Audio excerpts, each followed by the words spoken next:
Welcome to the inside of my car. My name is Ben Simmons, and this is the podcast On the Fly, where I'm going to talk to you while I'm driving on the fly from location to location, helping different restaurants with their technology woes, with different concepts and education that they need in order to run a better business.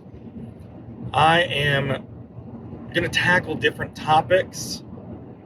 Each time I'm going to try to do my best to not need editing, but this is not a rehearsed show, and I'm just going to come at you with different topics because guess what? I'm driving. I can't really look at you that much.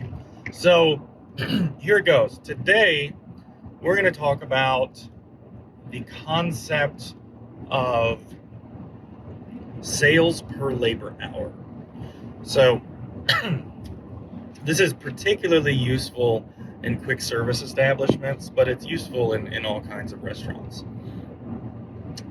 In my quick service establishments, it is kind of the North Star metric. So what do I mean by that? It is the metric, the one metric that I use to judge whether or not my business has had a healthy day, has had a healthy hour, has had a healthy week, month, quarter, what have you. Obviously, there are different ways to slice and dice data, and whatever your point of sale is going to have a ton of data that you can access via reports. But the reason that I like sales per labor hour is because it gives me a singular number that helps me manage the crux of my business, right? The two largest expenses that you're going to have in any food business is going to be obviously the food, your cost of goods sold, and your labor. So how do I know if sales has been healthy enough to justify the labor that I'm using? Okay. Labor is also the more volatile number out of the two that are your largest costs.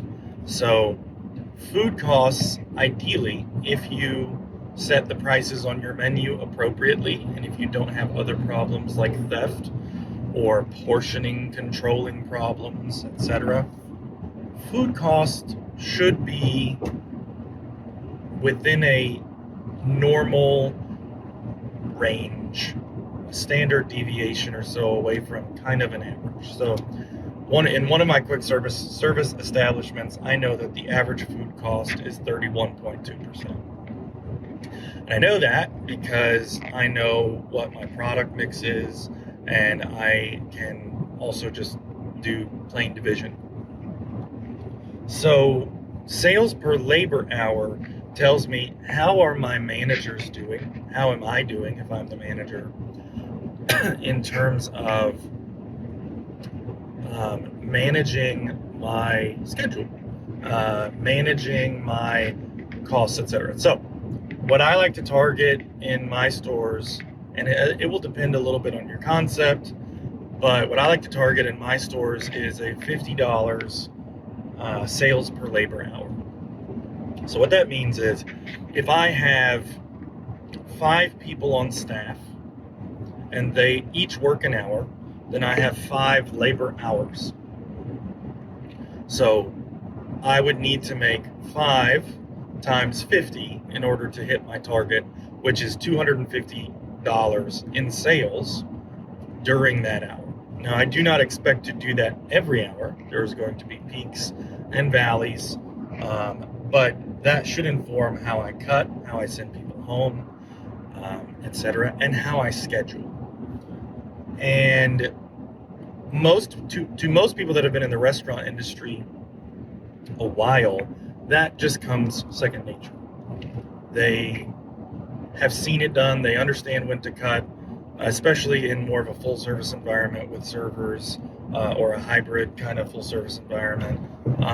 But in a quick service environment, it can be tempting to kind of reserve staff for that rush, which means you need to really deal with it when you're making your schedule more than not and get to know your business, which means you also need to look at what my hourly sales are on a trend.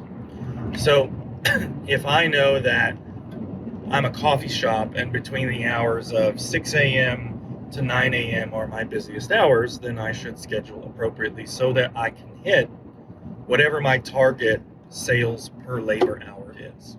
So if I'm targeting $50 per labor hour, and I know that on a Monday I typically do $1,000 in sales, we'll just use that number to have some easy math, right? Then I can divide $1,000 in sales by $50, and that leaves me with 20 labor hours that I can schedule on Monday. Well, maybe 20 hours isn't enough. And that's going to be true, especially if you're a restaurant that's either new or struggling or still figuring out its place in its market and its clientele. And that's fine.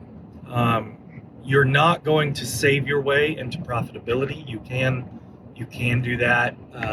You can obviously impact your business by being frugal and by saving your labor costs, etc.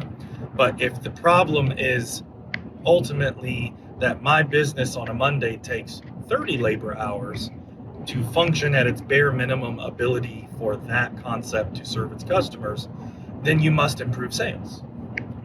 No amount of saving on labor hours is going to fix the problem. So then you can say, well, how can I get more sales on Monday?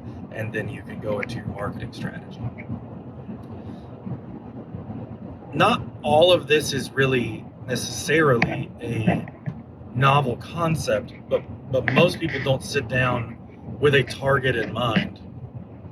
They're just kind of inferring from how they run their business on a day-to-day. They get too close to their own businesses, to their own concepts. Maybe they're working inside of the business too much and not on the business enough. But this is a great place for you to start. So if you know, and you can go look at some historical trends, or if you can forecast out your sales and you're looking at last year's actuals, or you're saying, I am proposing that we're going to do about this because I'm a new concept and I don't have historical financial data and whatnot, then you can take this cost per labor hour and arrive at how many hours you can afford. Now, I choose 50, but when I take over a restaurant, I have taken over restaurants that have had $15 per labor hour when I took them over in sales, which is horrific, because if you're paying somebody, one person, $15 an hour or somewhere close to that, labor is going to be astronomically high percentage of your sales. Well, I cannot fix that problem with continuing to reduce labor.